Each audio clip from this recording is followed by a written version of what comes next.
for those that are new, as I just literally have like 4 slides that I want to go through really quickly to set the stage for this meeting, and I'm going to start this now.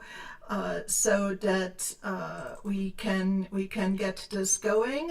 Do you see my slides? Could you confirm that for me, please? Thank you, Vanessa. Thank you, everybody.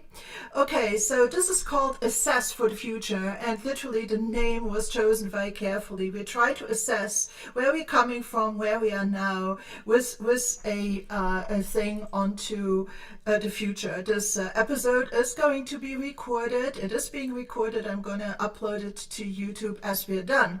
Actually, I am thinking starting next month to live stream it directly onto YouTube, so I can circumvent that whole step.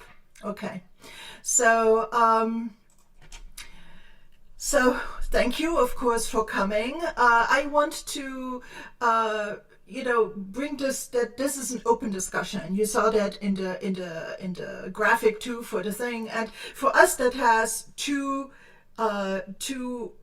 meanings. The first one is come with an open mind, come with a sense of curiosity, in order to really expand your horizons, if there's anything, some nugget hiding there, that you're able to actually accept it and see it. The other one is to be open in terms of sharing, and that also includes being in a safe space. I mean, let's try to follow some basic psychological safety rules. Everybody is here and they're accepted for who they are, and everybody can get a voice. Okay, it's safe to ask questions, safe to admit mistakes, safe to challenge ideas that are being put forth, and so on. So let's all try to make it possible for everybody to contribute and everybody to learn. I actually now want to just invite you to just take 1 minute to take a breath. Please indulge me and take a breath and find your center here. There probably was a lot going on throughout your day, so let's try to come back together here. And if you're up to it, even share in the chat how you are intending to show up here today. Are you excited, curious? Are you skeptical? Everything is okay. So a brief introduction. Christina couldn't make it here. Her schedule has changed, and that's also one of the reasons why starting next month we are going to move this meeting to the Wednesday, an hour and a half later than today. So Christina sends her regards. She won't be able to make it today, but she's with us in spirit for sure. Okay, I am a professional coach. I love to act as a catalyst and thinking partner for individuals, entrepreneurs, and leaders, as well as their teams. And let's all together shift individual and collective mindsets. So depending on the situation, that takes very many different things. I can be your confidant, I can be a guide, I can be a sparring partner, I can be devil's advocate, or just a cheerleader if the situation calls for it. So because Christina and I are coaches, we really made a conscious decision to look at these discussions also from a coaching stance. Okay, we are not prescribing, we are just facilitating an open exchange and hopefully help people find their way. Okay, so why the series? Well, for us, the series was about a sense of contribution to the community. Okay, and what we hoped to be able to create for you guys was a space where you will realize that you're not alone in this. All leaders face challenges, and that's, I think, the definition of the leadership role. So let's all try to come together and connect the dots collectively. But you're not the only one struggling, and I think that there's some topics, like hopefully the one we picked for today, that can be a headache in certain things. So let's try to see if there's ways that we can think differently and think big. Okay, last slide. This is actually the thing for today. The question is employee disengagement. We hear a lot about great resignation. We hear a lot about employee disengagement and the costs of it. If you saw, I even put a carousel post on LinkedIn about it. And so let's take stock. What is it for us? What is it in our reality, and how do we cope? Okay, what do we think is behind it, and what are possible solutions? As always, let's try to look at it on the timeline as well. Let's take stock as where we are today, what's happening now in our organizations and teams, and then in the future, where do we want to go and where do we think we might end up? Okay, that is all I wanted to do in terms of slides really quickly.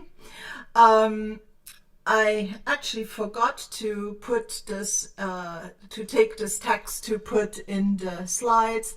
I apologize. I'm going to stop the screen share. Hello, everybody. I'm so happy that some other people have joined us. Okay, and Mai is curious today. That is fantastic. Thank you. So, while I type up the questions to put in the chat so you guys can see it, would anybody maybe like to get us started? Anybody? Jerry, do you want to take it away? Do you want to be my first goer today? And feel free to introduce yourselves yes, and participate freely. Yes, thank you. So I'm a community builder. So for me, it's more important to talk about community members engagement as opposed to employee engagement, because I haven't employees. However, I will kick it off by starting with one video which I liked very much. I will put it into the chat. You are feel free to watch it later after this session. For me, it's very interesting, this video, and this is about new approaches because times are changing, and this is about the new approaches to the view of the happy work and happy life. And yeah, so my name is Jiří. I'm from the Czech Republic, from Prague. And as I said, I'm a community builder. So nice to meet everybody. And I will leave it on you, Claudia, to lead the discussion a little bit more, because today I'm not so not so creative. Muted myself because I was typing. I am just going to throw the little bit of text that I had in the chat, on the slide there in the chat, so you can refer to it if you want to. So yeah, I mean, definitely as a community builder, we can also come across disengagement, of course. And if you feel a little bit more awake or a little bit more creative in terms of speaking up later, Jerry, please jump back in and feel free to pursue that line of looking at it. Would anybody else like to maybe give some comments about what employee disengagement is for them, how they have come across it?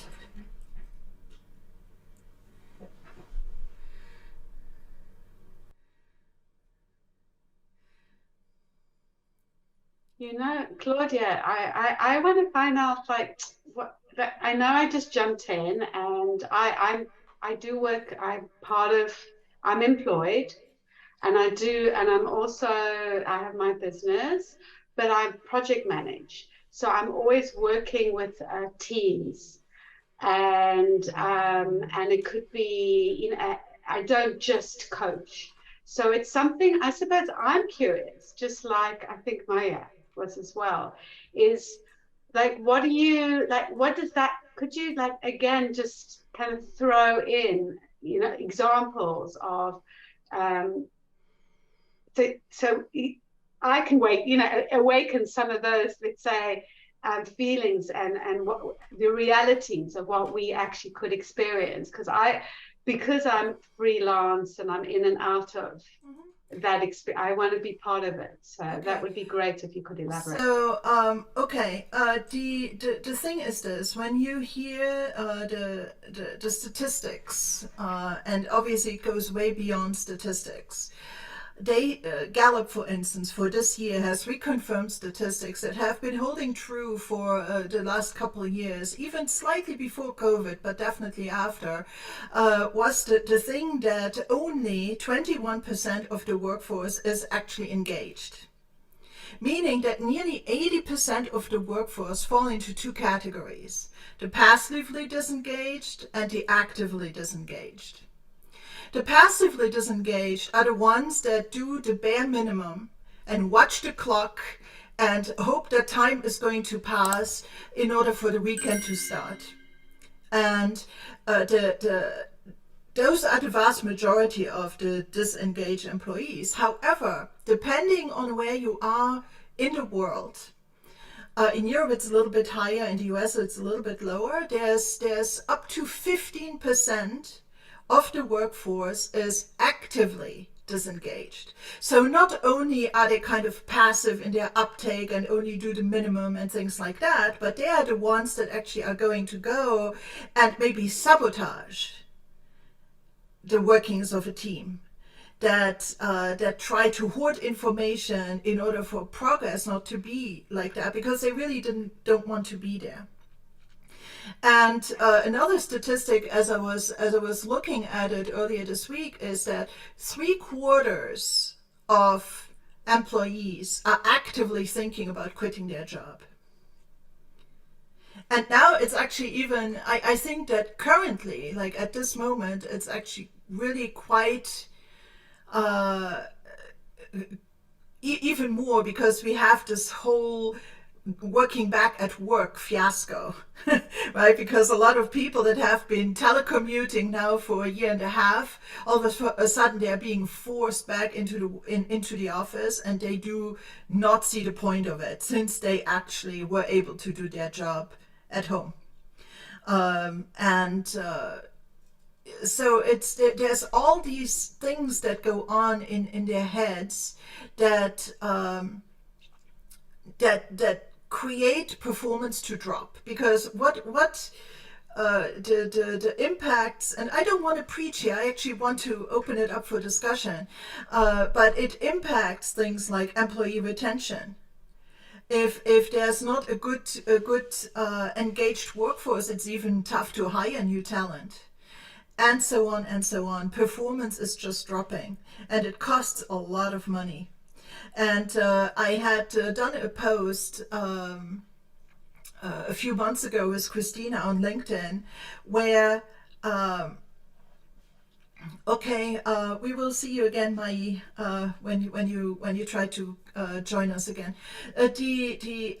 Where we actually looked, and I think it was that in a team of 8, with these statistics that were quoted by Gallup, it's like you're having one less employee, or you're paying one employee for creating nothing.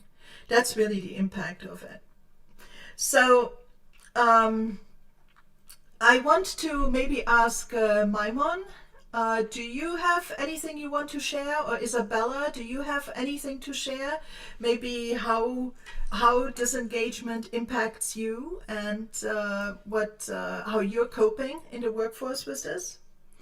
Or do you even have yourself experienced certain situations where maybe you were a little bit less engaged?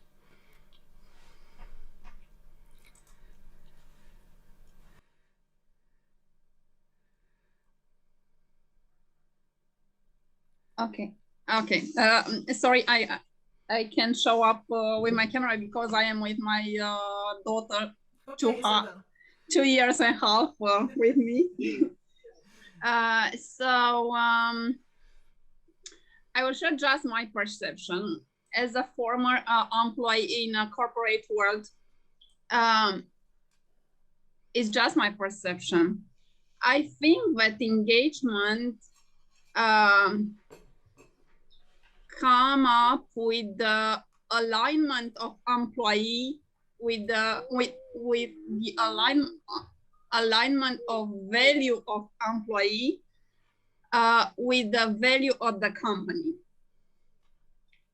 So I have heard Senka Holzer in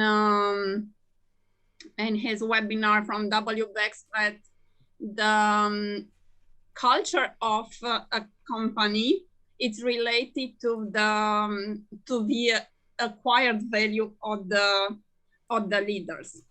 So I think that is just my perception, that the time that the leaders lead with their core values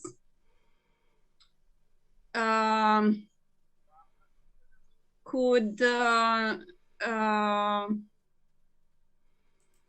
lead to more engagement, because leading with core values bring us the core values in the employee. So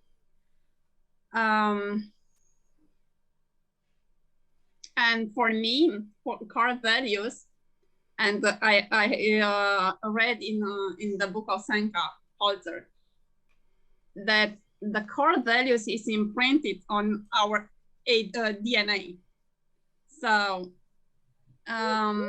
the time that the connection is done to the level of heart to heart, the employee feel connected through the core values. So the time that the value of the company is shared with transparency and are really the core values that are shared in the company, could engage more the people. It's just my perception, and I would love to know more about that. Thank you very much for your contribution, Isabella. Yes, absolutely. Because when I looked at this before, the way that employee engagement was defined was as the psychological commitment to the person's work, team, or organization. It's a psychological commitment. So essentially, it's a mental state. It's an attitude. It's a mindset. And another thing that came across was that engagement is not so much a characteristic of the employees, but rather an experience created by the organization and the leadership. And so I think that would be a statement, and this I think was from Business Insider. I apologize, I can find it out, but I think that would actually support your thinking there, Isabella. I wonder to what extent the resonance of the employee to the core values of the organization needs to exist. How much they agree with it, how much those kind of values would be familiar and in congruence with the employee themselves. Does anybody maybe want to take it up from here? And I welcome all the new people that have joined. Lucky is back from last year. Hi, Mitun. Anybody, please jump in.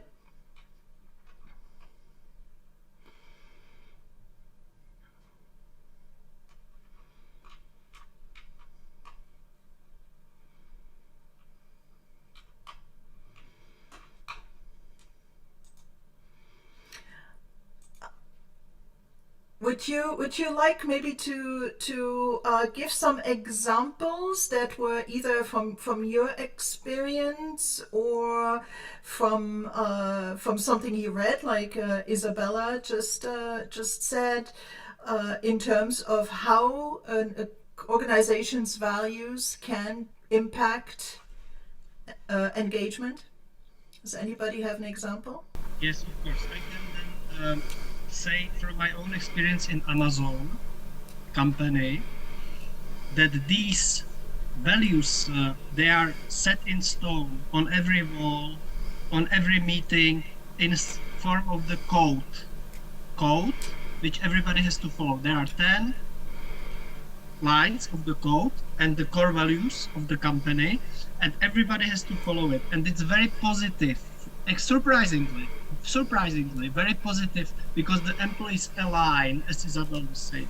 Employees align with this, they take it to their heart, and they follow these principles afterwards. So this is my example from this, because I was talking to many people from Amazon employees, and this is how what they told me, that they like it, that they like these values, and they like the fact that these values are indoctrinated into them everywhere. So I was very surprised to hear this, actually. Mm-hmm.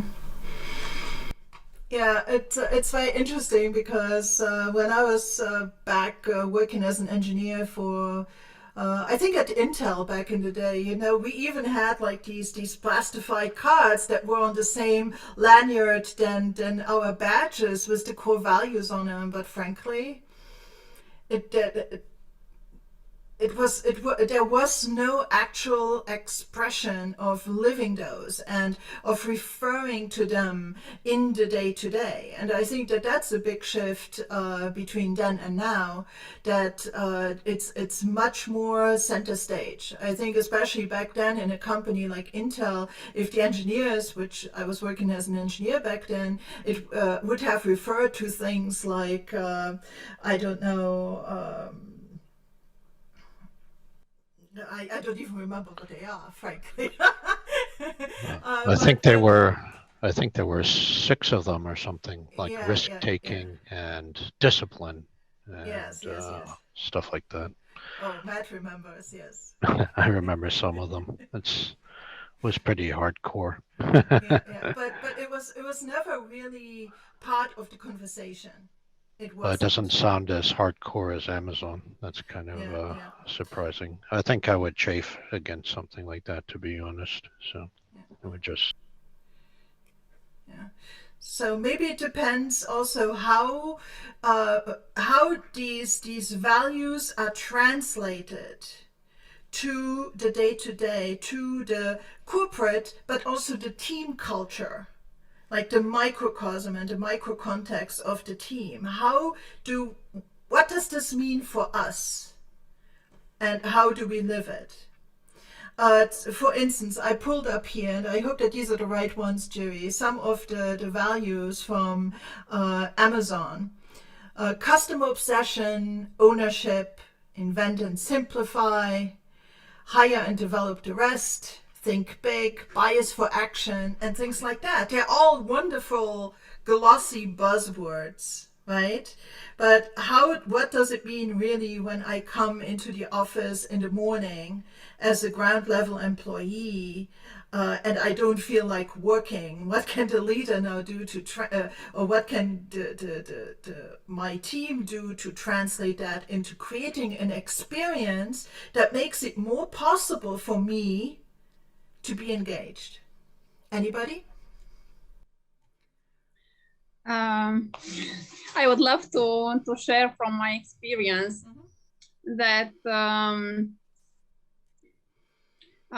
working in quality department, I had the quality value in blood, and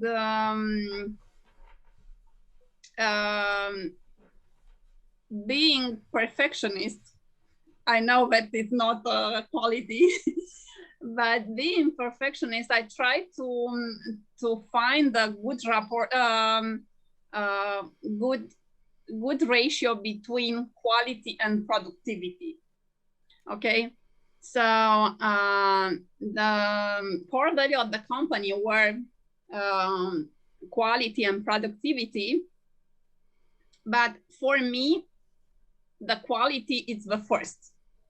So it was more important the quality than productivity, and trying to find a good rapport, finding myself in great challenging because I felt overwhelmed more times because of my perfectionism. I needed to find solution for me, for myself, for being more productive and keeping the quality, my core value. So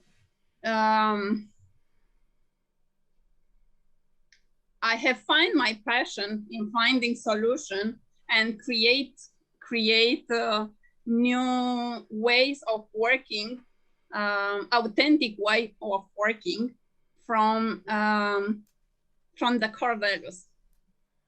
And what is important to engage for myself was to see the final results of my idea. So I was feeling every day the joy of discovering things that was helping me to find the good report, productivity, quality, and also the passion. So the final results that bring to the table value interrelational as desire of connection, desire of bring innovation, of brainstorming. So this value interrelational, and this brings me to Peter Demarest with neuroaxiology that speak that the more important values are the value interrelational as emotional connection, love, empathy, compassion. So having in my mind the desire of bringing connection, passion, because by creation, by creativity, creating new path, new way of working, I felt the inner joy in myself that engaged me as an employee to find new way and to bring creativity. So for me, it was an example of engagement, or an example of engagement toward myself. Even if at the first, in the first few years was from the desire to be rewarded, even if it was from the desire to be appreciated. At the final, what did matters for me, it was bringing connection, it was bringing innovation and passion. Thank you. Thank you, Isabella. Did that spark anything in anybody? Yes, I would like to say just one sentence, please, and then I will give space to others. I would like to thank Isabella for her words, because this compassion, love, kindness, and these words are very important in life. And I would like to thank Isabella for mentioning these approaches to life. Yes, thank you, Jerry. Anybody? Mithun, Vanessa? Sorry, go ahead. Okay. Now, I was just also going to add on to, yeah, Isabella's opening quite a lot. And Jerry, I know that you added on to that. So I like the brainstorming, because I think that's so important for people to have their voice and to share their value. Even though you may not have a solution, and even though there is an agenda, which usually there is in corporate, let's say, environments. But I think brainstorming is really important. I know it happens a lot at startups and in the tech space. And I'm based in Israel, so I'm involved in a lot of that space. And it's really interesting when I coach people and they tell me about their brainstorming sessions and what does it mean brainstorming as an employee there. And sometimes it's all about who, and I don't know if you know the Israeli culture, but it's about everyone wants to be heard. And I love living in Israel, okay? But that's part of the culture. And it's like, wait a minute, like, what's the goal? What's the objective? You know, do we feel good? Like, why are we here? What's our purpose? And I remember one of the students that I coached. She said no one understood what brainstorming was. She just sat there, and she's 29, and she said people were just saying their opinion, and no one really understood what was their purpose. And she got so frustrated. And what's the bottom line is that through her experience and her understanding, she was learning herself, not only everyone else. And there wasn't collaboration. You know, for her to feel, that she was an outsider and she didn't understand. She was looking at the bigger picture, and she wasn't leading it. She wasn't sharing it. So I think it's about understanding, why are we together and what's our value. So again, thank you for opening it up. Matan, I don't know, you were going to say something, correct? Yeah, I can just add on what you said. I mean, in my experience, I feel like it's a very mixed kind of feeling or feedback I get when I talk about values in an organizational setting. So I think what's important is seeing the history, the personal history or of the team or the organization. How did it become what it has become? I mean, to the coming days, I would say, did they achieve their current size and place in the market through organic growth, or was it through mergers and acquisitions and external growth? So a lot of my clients, I see that they have been growing through a lot of divestments or merger acquisitions. So all these teams had different values at different times. Nobody really took that time to question, what is it now? What does it mean now? I have just one example of a colleague who actually is a part of a Swiss, of a German, of a pharmaceutical firm based in Germany that was bought by a Swiss firm, and they did something which is great. They did a values workshop during the post-merger and acquisition, and they came up with a book, which is a very cool book with pictures of the teams and working together, and that's called the Values Book. And that's the only example I've seen where people did something worthwhile, which was shared with all the team during the transformation. In all other cases, I feel whenever I ask this question, people think it's a very touchy-feely. It's very much described on the websites, on the contract, on the notice boards, on the screen, everywhere you will see the name, but how much of it is lived and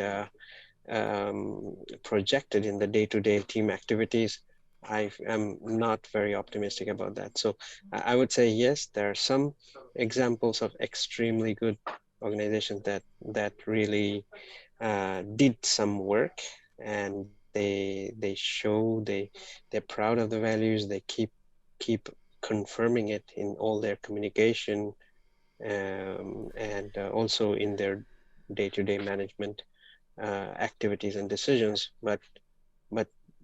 But for a majority of the people, it's more like, okay, they are working all the time with a lot of stress, regular work, day-to-day work, or more running like headless chickens sometimes. So I think that the values part is nice to hear, nice for the presentation, but yeah, let's keep it for another day. So this is how I see in a practically, so my practitioner perspective. Thank you so much, Mithun. Thank you everybody.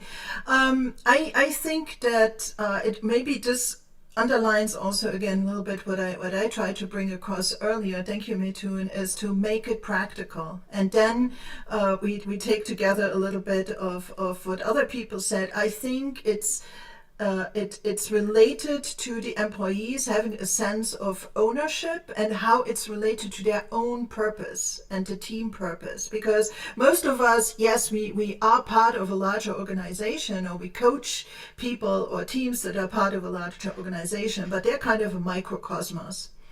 And they can have their own interpretation of what these values mean in their own thing. When you do a team, often it's called a purpose workshop. Values always come in there too, Vanessa, if you ever want to have a chat about things like that. And I think that how does this all reflect in the narrative and in the understanding that we have about the inner workings of our teams, and the way that we relate to each other, the way that our systems and processes work, the way that we interact with our stakeholders, and so on. What does it mean? And I liked the idea earlier about the seeing the end result. Because I remember when I was an engineer, I was doing hardware verification back at that part, which was relatively early in the whole chip design process and architecture and so on. And then it would take months and months and months until an actual chip was released, and we didn't even necessarily know who the customers were that would plug that chip into a device and things like that. So I think that having more transparency about what the thing that I'm working on today is going to actually bring in terms of value to end clients and customers, the way that my contribution matters to the economic impact of the company, I think might be very, very interesting. Anybody else? Yes, thank you, Isabella, for mentioning your LinkedIn. Please share your LinkedIn handles in the thing. Let's all connect and stay connected.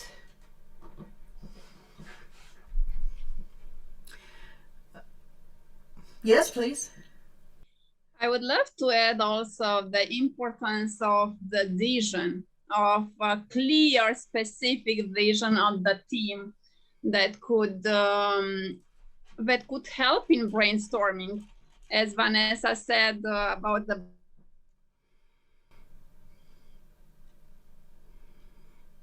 Oh, I think her internet dropped out. Let's give Isabella a chance to reconnect. Another thing maybe that might have a place here in this discussion is the whole concept of being an environment that is psychologically safe. I mean, even when we look at it in the context of a brainstorming, how much does culture impact the sense of how much a person can contribute in this brainstorming session?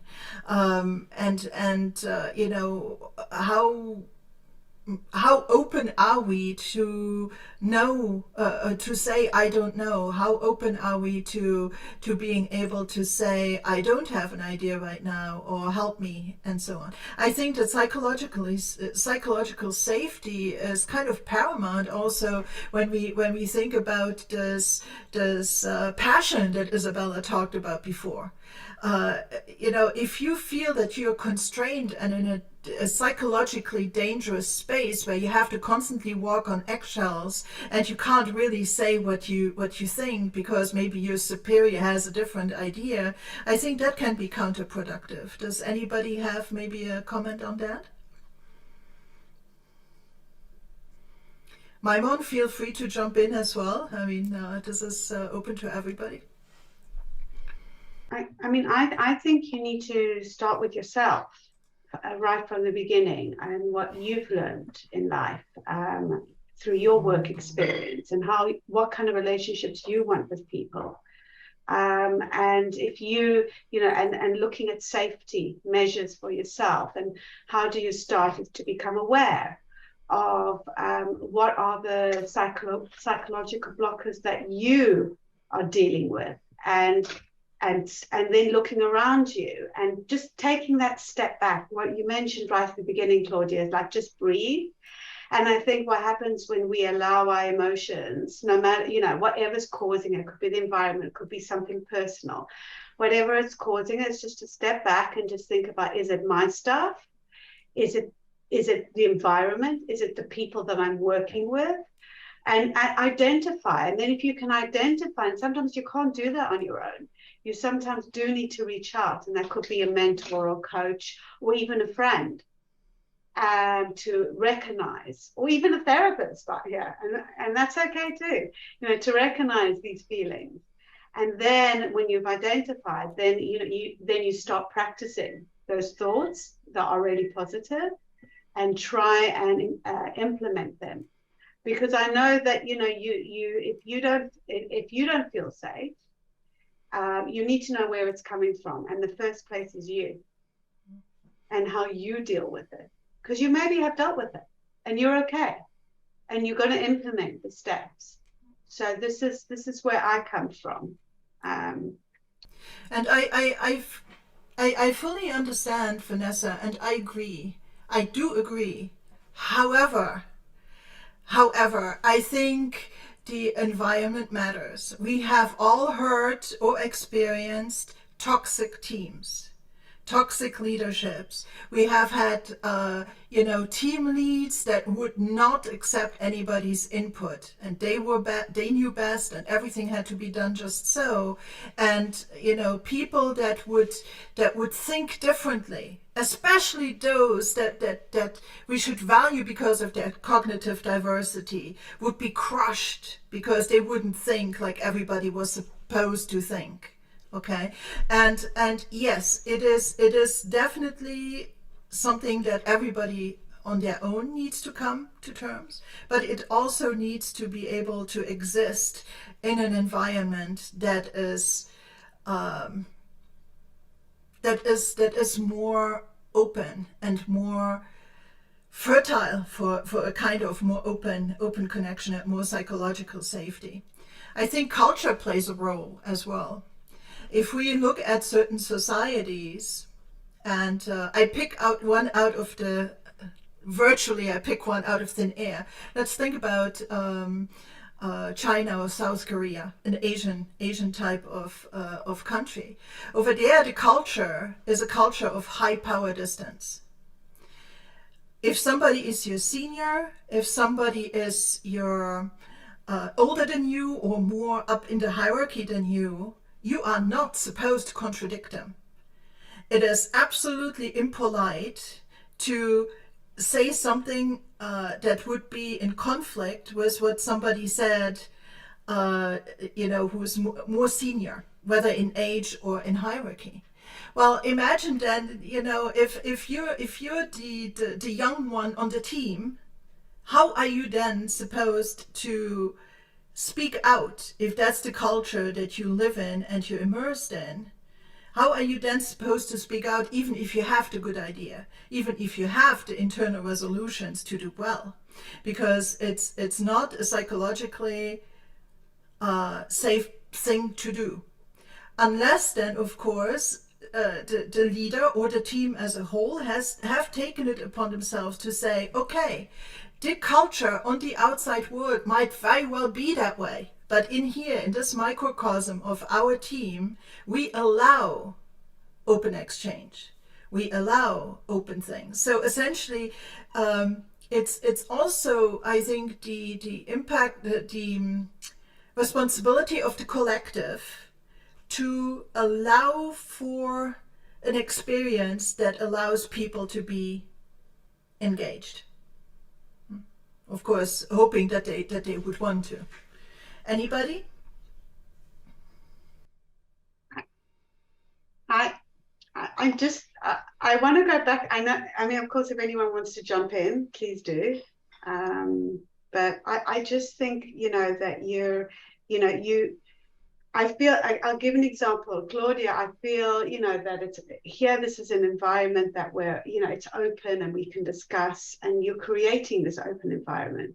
And we've chosen to be here today because, you know, and we're staying here. Well, I'm staying here. I'm not going to really speak for everyone else, but I'm staying here because I feel it's safe and it's comfortable. And this is the environment that I would like to be in. So complementing you, thinking about people who are stuck within different cultures.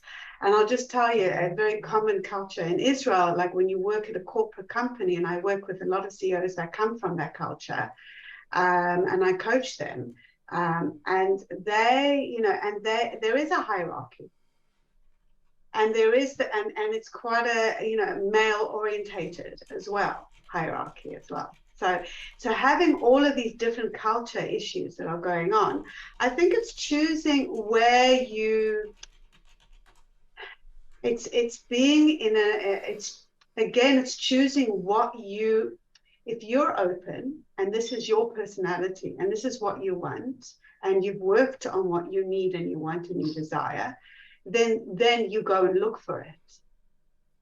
Like what we're doing at the events, the type of events that we join, the type of people that we want to be associated. Like now, you know, we're using each other, we're leveraging in a good way, you know, we have positive mindset going on. So, you know, or if we don't want that, I could very easily sabotage this situation and create a toxic environment, because this is the kind of personality I have, the persona, and I'm going to create it. And that's the kind of companies I go into and the environments I go into. So you're right, there is a dilemma. There is a dilemma of change, and how do we incorporate change?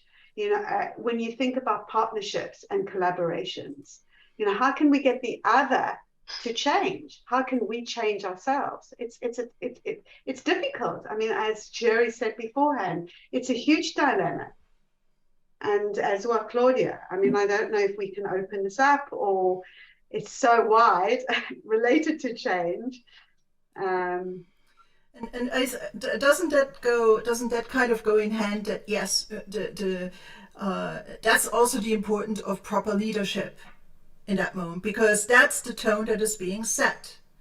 That is the tone that is being set. And I think that, you know, teams that have a more open leader, or that thinks along those lines, maybe of creating an environment like that, you know, then there's a chance. There's a chance. And Maimon just put in the chat that yes, in younger generations, even in those Asian countries and so on, it starts to shift a little bit more, because obviously global influences also come into play, and maybe they just realize that you know, it didn't really add anything to wellness and value contribution and proper relationships and communication within teams if these cultural things would be kept. So I think that it underlines again this importance that yes, everybody kind of needs to give their part, but there needs to be this common, that's restricted to team culture that allows for it. And I think and hopefully a good leader would recognize this and would set a tone, and then maybe allow everybody to help define what that environment, what that team culture would look like in order to get people engaged within that team. What would you think of that? Mitun, Jerry, Maimon, Vanessa, Matt? I can maybe add something to it about the team culture and the organizational culture. I think something really, really important for each individual or each member in the team is the sense of belonging. So does this person feel welcomed? Does this person feel part of it? And how does what are the markers actually? So if you just take the culture aspect, for some countries they have some civic markers and some ethnic markers for the belonging. Now, ethnic markers, when we talk about that, those are like, how do you look?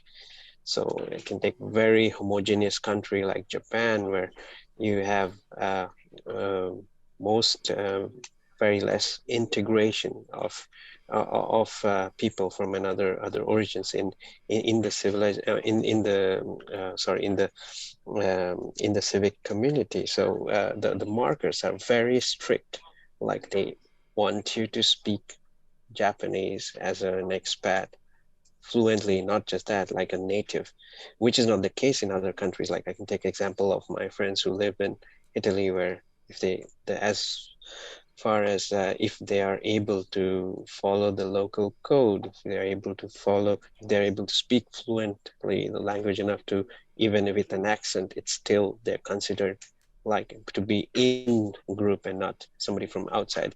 So so yeah, I would say it's what are the markers, what are the rules you've created for your team and for your organization? How do you, whenever you're getting someone new, you talked about change management and transformation. So in change and transformation, when you're getting new teams, new people to work, what are the markers that you keep? And that is mostly kind of an unwritten protocol. People don't put it anywhere. And how difficult, how complicated are they? How easy are they? And if they're easy, or if you can make them easier so that people feel welcome and people get this feeling of belonging in a shorter amount of time, I guess that is some thinking to do, some brainstorming on that to do from a lot of organizations. I'll let you discuss on these. Mitun, do you feel that there's a difference between these rules and values being imposed rather than co-created? I would assume that there is.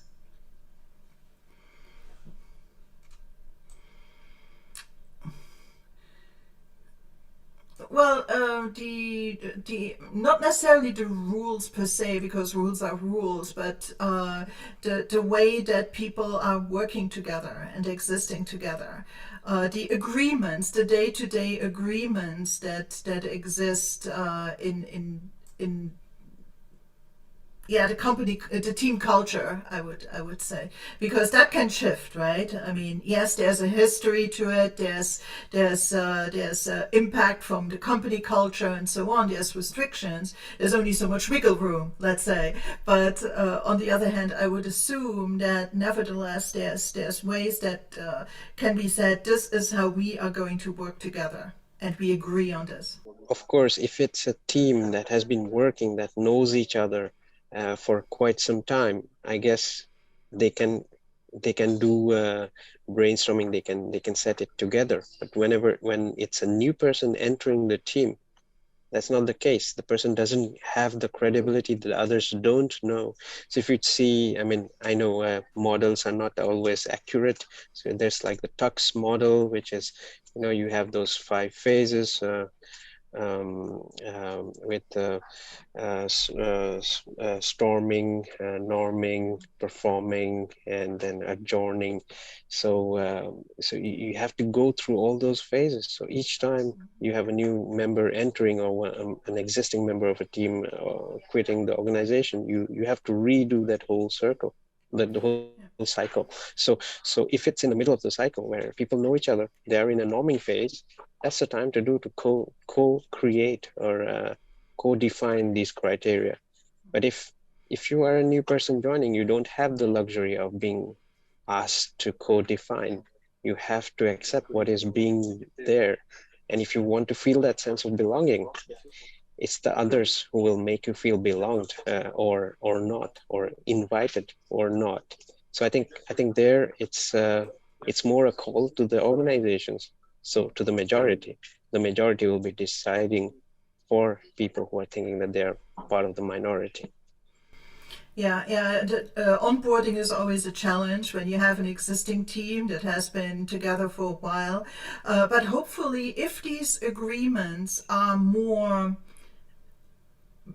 bedded into an awareness, if they're more explicit, they're going to be easier to be passed along. And if they're actually positive and lived in the day-to-day, it will be easier for the new person to integrate, because there's not so many hidden huge elephants in the room that nobody talks about. And so I think that this awareness and these agreements, the more explicit they are, the more aware people are of them, the easier I think they are going to be able to be passed along. However, I do think though that even the values and the agreements are not things that are cast in stone. And you mentioned that maybe the team needs to be already in a norming stage in order for this even to make sense. But I think that it can be an ongoing process of, even at the very beginning stages of the forming of the team, you can already start to put some preliminary agreements in place of, this is how we're going to work together, and revisit it and change it along as time progresses and the team matures and more people potentially come on board. So, but thank you for your answer, Mithun. Great insight. Vanessa, does this answer some of the curiosity that maybe you came to this meeting with today? Yes. It's interesting to have a different perspective and to meet everyone, and also, just like I said, it's so far it's been a great experience, just learning from all of you and sharing and brainstorming a bit, I think, in some respects. So thank you. Yeah, brainstorming is great. It's always too bad that just the moment that we all get into the flow of things, our time is kind of up. And I also want to thank Maimon. If you guys had a chance to actually look at the contributions he made in the chat, I thank you for that, Maimon, as well.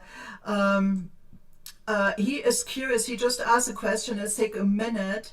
I'm curious, how common is it for companies to have written values and cultures? And, in his company, it's kind of compulsory for employees to go through these integration trainings. In my experience, I think most companies have at least something. How really it is, just part of the marketing glossy brochure world of the company, or how much it has actually percolated down to every individual contributor, I think that maybe changes. What is other people's experience with this?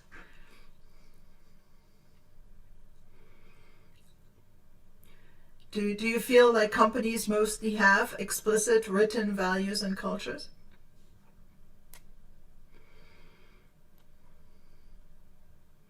Very good, Maimon. Yeah, he says written versus embodied, theoretical versus practical. Absolutely. Yeah. Matthew says, yes, the larger the company, the more hardcore they are about this whole values thing, of course. I always think it's also direct proportionality to how big the human resources department is. So Mithun says that yes, it's not only what are the values, but detailed illustrations on how to live those values. Yeah, and how the ethics and compliance rules factor into it. Very good. Yeah. I hope that that answers your question, Maimon, at least a little bit. I want to respect everybody's time, and I think I want to wrap it up for today. I truly thank everybody here. And hopefully we'll see each other again in the future for another episode. Again, next month it's going to shift to Wednesdays, and I thank you truly for your insights, and I hope you found some value in it. Oh, definitely. Okay, Thanks. thank you, Matthew. Thanks for your time. Yes, thank you. It was great, fantastic. Bye-bye. Bye. Thank you. Bye.